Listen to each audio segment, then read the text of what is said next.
Gubernur Aceh Nova Iriansyah memantau pelaksanaan vaksinasi COVID-19 yang terus digiatkan di sejumlah daerah. Vaksinasi ini digelar di Puskesmas Sukajaya, Desa Balohan, Kota Sabang pada Senin 26 Juli 2021. Dalam kesempatan itu, Gubernur Nova menyemangati tim vaksinator setempat yang bertugas, serta mengucapkan terima kasih kepada para tenaga kesehatan yang terus bekerja dan menjadi garda terdepan menanggulangi wabah COVID-19.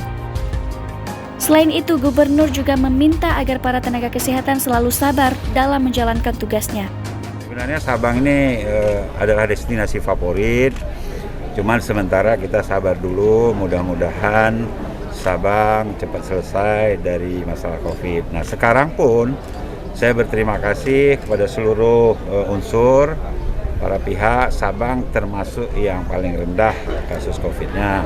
Nah, kita berdoa mudah-mudahan ini bisa terjaga terus, dan pada saatnya mudah-mudahan saya doakan Sabang ini yang paling cepat selesai. Karena Sabang mengandalkan pariwisata dan mudah-mudahan bisa normal kembali dan rakyat Sabang bisa mencari nafkah dalam sektor pariwisata, sektor pertanian, dan sektor-sektor jasa yang lainnya bisa normal kembali. Gubernur Nova berharap dengan adanya vaksinasi ini dapat menekan penyebaran COVID-19, sehingga dunia pariwisata dapat menggeliat kembali. Supriyadi, Kota Sabang, Aceh.